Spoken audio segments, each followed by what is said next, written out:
Hey guys, Zack here, and this is my review of Solar Opposites.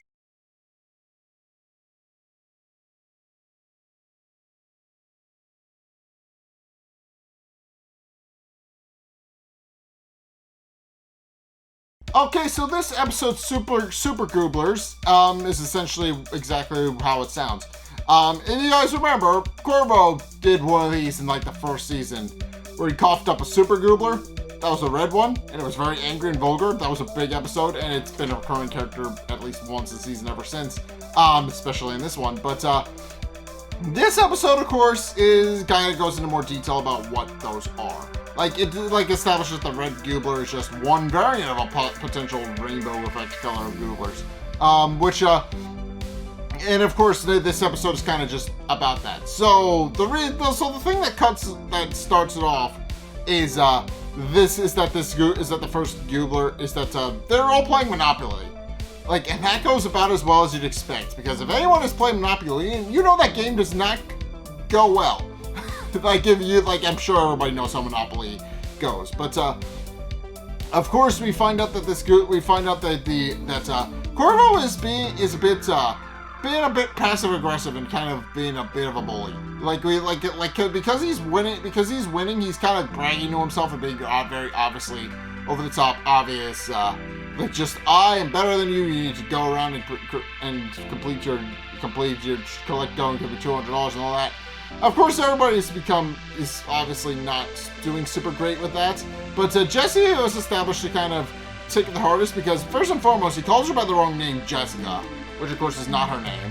But of course, she eventually points out that she is eventually under too much pressure, because she doesn't really have any real way of knowing what she's supposed to do, because she's obviously out of money, and obviously Corvo is pressuring her to collect on money, and she is of course not taking it well. Eventually, she coughs up a white Goobler, which of course causes Corvo to become, it causes the rest of the team to become obviously very confused, because white Gooblers are unheard of. They do have no idea what a white Goobler is supposed to be or where it came from. But of course, they're very obvious. This is very obviously new territory, and of course, Corvo admits that this is completely new, because he's only coughed up a red Goobler and wonders why it's not red.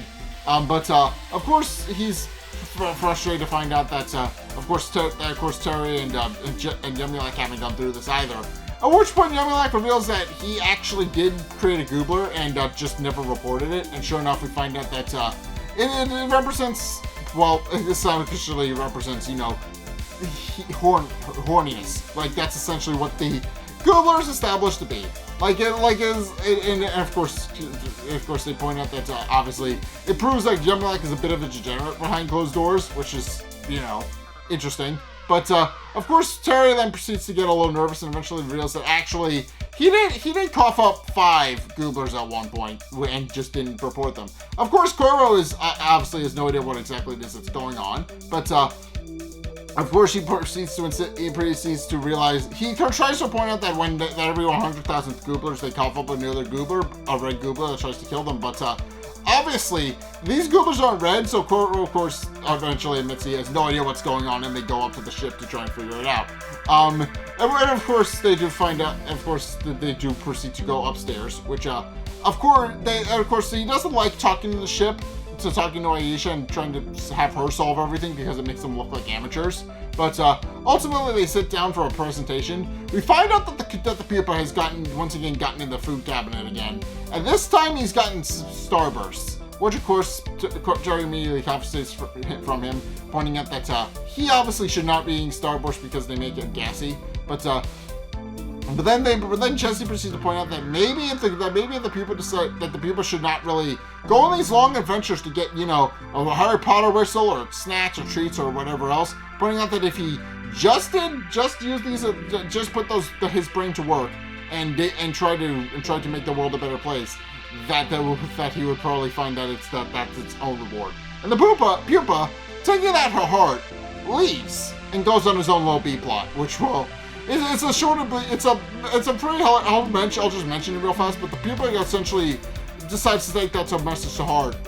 Goes to kind of torture this very rich person who is obviously a horrible person. He goes to this rich woman's house and just kind of yells Cocomelon at her with no apparent correlation to the episode's plot, until she eventually repents and decides to become a good person. But that's essentially what the subplot is. And it's hilarious because she thinks she's going crazy, and in actuality, the pupa's there trying to be her quote-unquote conscience. But in any case, it's funny. But in any case, once the pupa leaves, Aisha then proceeds to turn on a projector in the projection room that they have, and proceeds to demonstrate what Super Gooblers actually are. According to the episode, it's essentially established how Super Gooblers are established to be, but the thing goes on to explain that Super Gooblers are born from every 100,000th emotion, and that Gooblers are in fact store emotions, and that Slurpeans naturally radiate, and when there's an excess of emotions, that's when they produce Gooblers. Super Gooblers are born when there's too much emotion built up.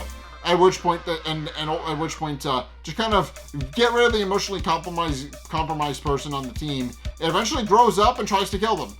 And of course, this causes Corvo to become nervous because he points out that none of the Gooblers seem hostile. But then one of them shouts, in its own words, "Get fucked!" At which point they realize that yes, the Gooblers are dangerous. And of course, they proceed to try and figure out a plan to get rid of the Gooblers before they get murderous and stabby.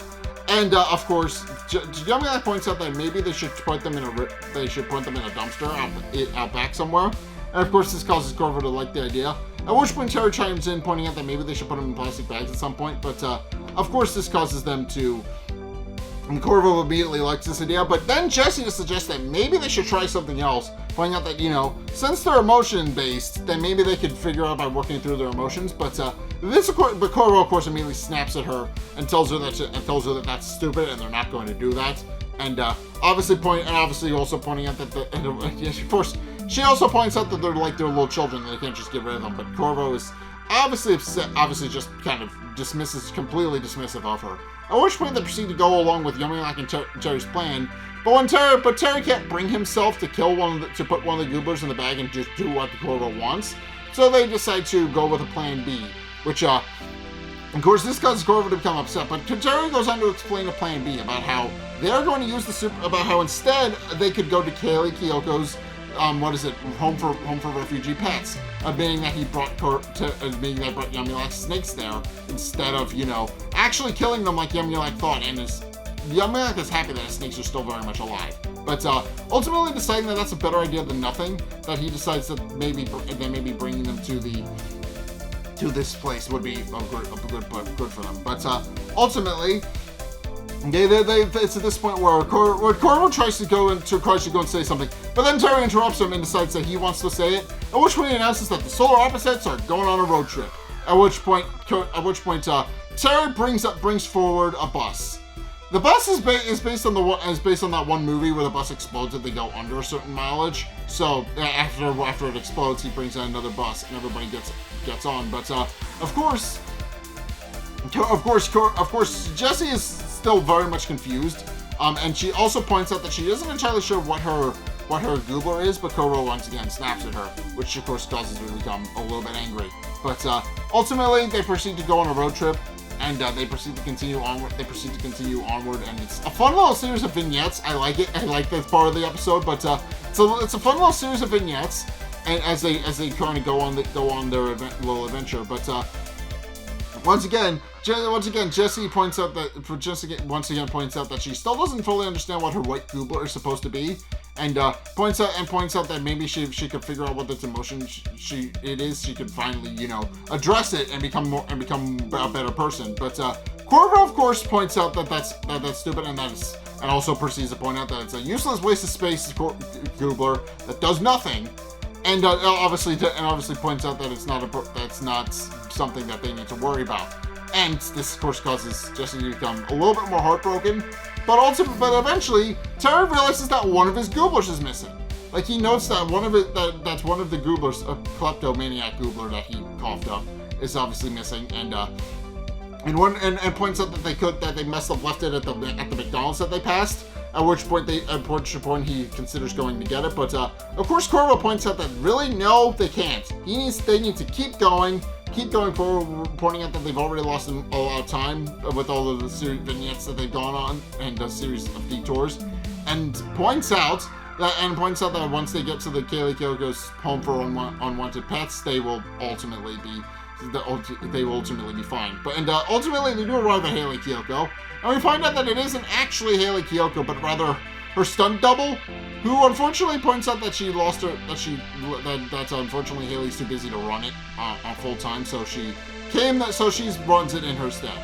But ultimately giving everybody a tour, she proceeds to, escort everybody around, and of course she points out that she tells everybody that the Gooblers will be safe and happy that will be safe there, and admits that any unwanted pets they have, they'll be perfectly safe, perfectly fine. But of course Corvo then proceeds to point out that actually they do have several Gooblers that they need to lock up before they go full murdery, which is of course a big problem. But Kaylee is the stunt double obviously points out that there's only 2 of them, and when Corvo points out there's 7, and obviously realizing that several of the Gooblers have disappeared, they start looking around, and eventually they find 2 of them and discover that they're all missing. But do point out that that's probably not that big a deal, and that ultimately they'll be far enough away by the time the Gooblers actually start hunting them down that it should be fine.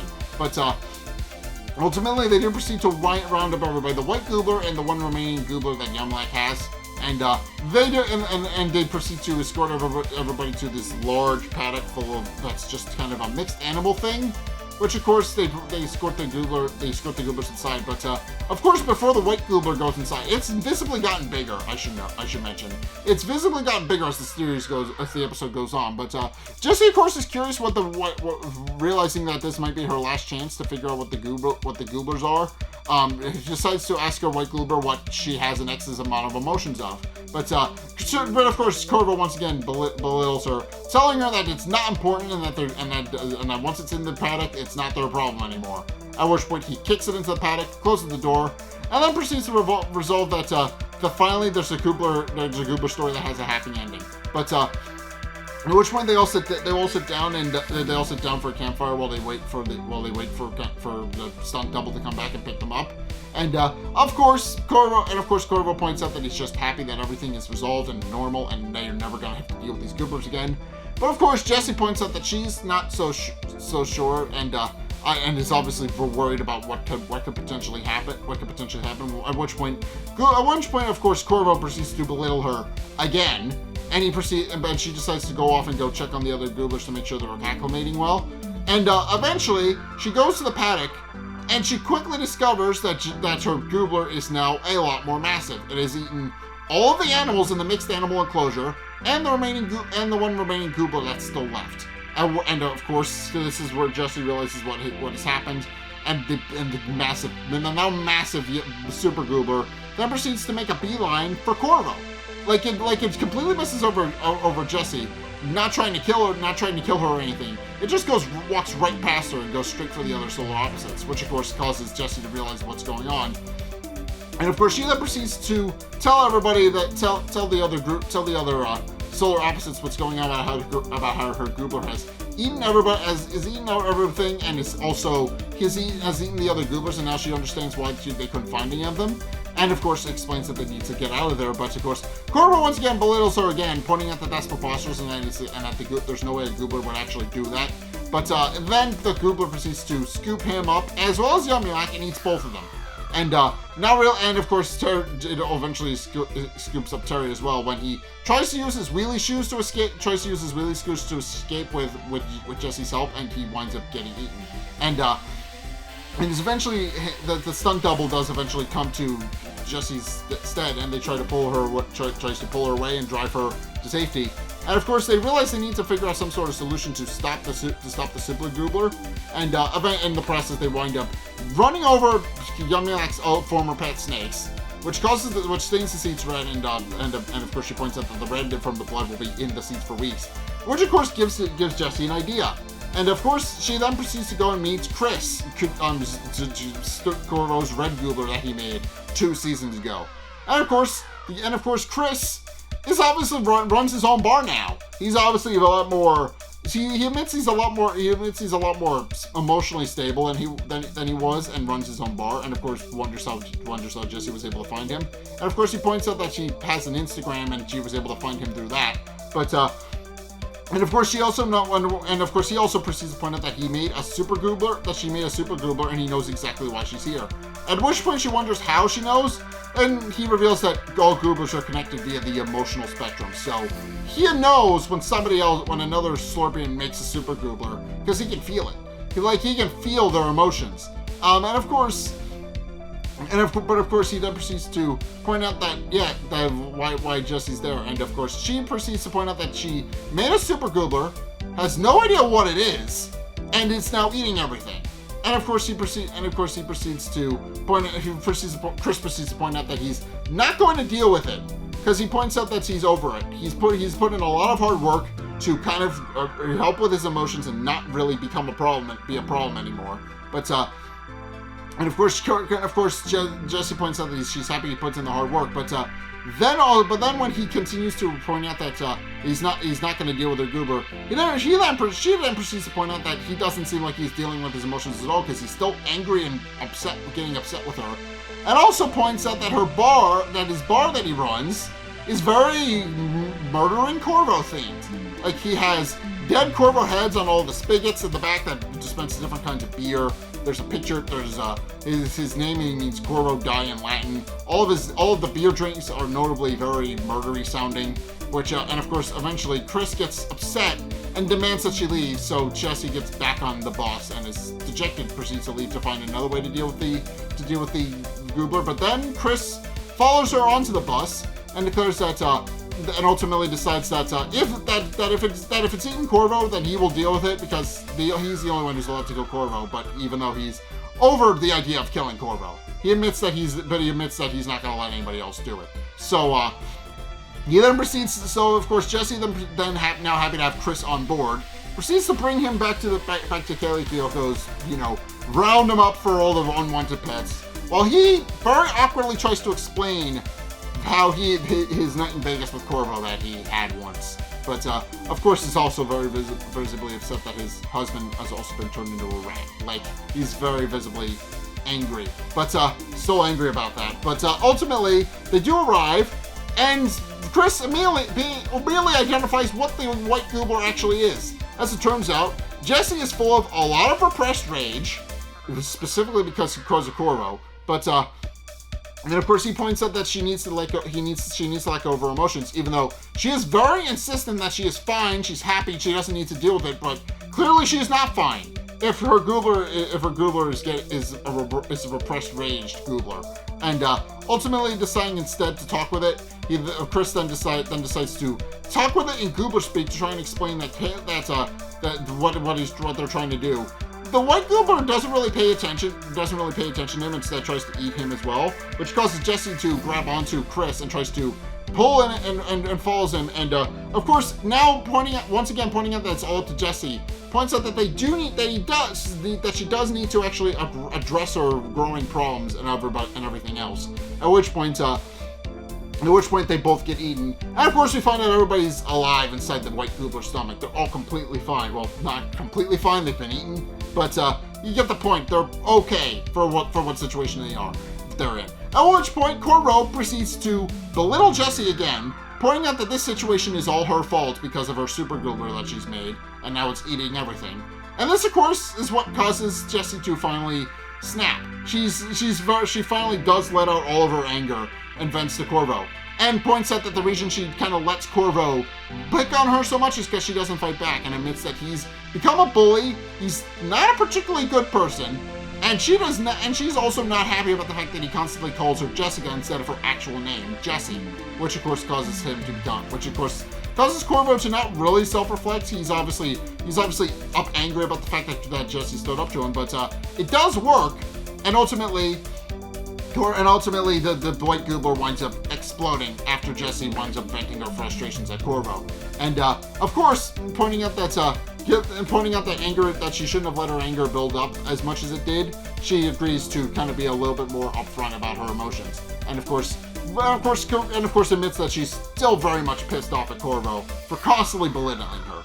But ultimately, they decide to have a drink at Chris's bar, where Chris mentions the great Goobler King, and how, as the great Goobler King would say, all's well that ends well, which of course causes Corvo to become confused because he doesn't know of a great Goobler King. But of course, Chris, after everybody has settled down and had their drink at his bar, he does declare that Corvo is that he's decided to be a bit more true to his emotions, pointing out that obviously he's still gonna kill Corvo. It's just not on his list of priorities anymore.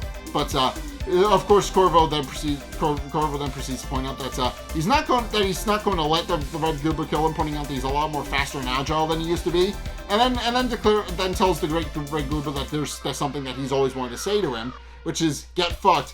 At which point he jumps out a window and subsequently splits his leg open and starts bleeding out. And of course, this causes everybody to realize that he's losing everyone to realize Corvo is losing a lot of blood, and wonders if they should help him out. And of course, Jesse points out that yeah, they will help him out in a minute. At which point they just kind of share laughter at Corvo's pain. At which point the pupa, having been in its on its little side mission this entire time, does ultimately come back to Terry, revealing that he's changed a billionaire for the better, which of course he's happy about, but then discovers that it's a YouTube video, and that the pupa has used it to get not only 3 million subscribers almost instantly, but also gained a Starburst sponsorship. At which point the pupa drives off in the bus, while Corvo, of course, vents about the fact that this is supposed to be a Jesse episode, and wonders why he's the one who has to suffer ultimately as a character. At which point the episode ends on a Looney Tunes reference, because Chris, the Red Goobler, is now voiced by Eric Bauza, who voices a lot of Looney Tunes characters you probably know. And so, they recast Justin Roiland, of course, for the Red Goobler, because the Red Goobler originally was voiced by Justin Roiland. He's now voiced by Eric Bauza, who voices a lot of Looney Tunes characters you're probably familiar with. So yeah, this episode ultimately winds up being an episode about not bottling up your emotions, and I do like that. That is a good moral to have. You should not bottle up your emotions, and also stand up to people who are picking on you. Because Corvo, I kind of only really glossed over it in this episode. Corvo picks in this review, but Corvo picks on Jesse a lot in this episode, and that's what causes the White Goobler. And it's only when Jesse finally vents her frustrations with Corvo that it ultimately goes away and dies. So yeah, it is a good episode about not bottling up your emotions and also telling people off when they're mean to you and terrible to you. That's a good lesson to have, and I do like that. And I do like that. That's the lesson. And also, just not bottling up your emotions in general, because that's how the Super Gooblers are established to be a thing. But ultimately, this is a fun episode. I did enjoy this episode. But yeah, that's gonna do it for this review. So thank you guys so much for watching. If you enjoyed, be sure to like, comment, and subscribe. Also, be sure to follow me on Twitter in the description below.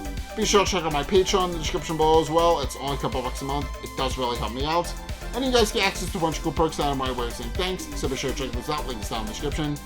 Be sure to go and check out my Twitch. I stream Saturdays and Sundays. Please go check that out. I would appreciate that. Go check out my Discord. We hang out there sometimes. I would appreciate that as well, because we do watch-alongs there sometimes. If you want to hang out, by all means. And finally, if you want to see more content from me, then be sure to check out the videos linked in the end screen. The top video is the most recent video. It may or may not be this video. Whereas the bottom video is the video recommended to you based on what you've already seen from me. So if you want to try something new or see more of what you like, then be sure to check both those videos out. But in any case, thank you guys so much for watching. And until next time, we'll see you guys in the next video. Peace.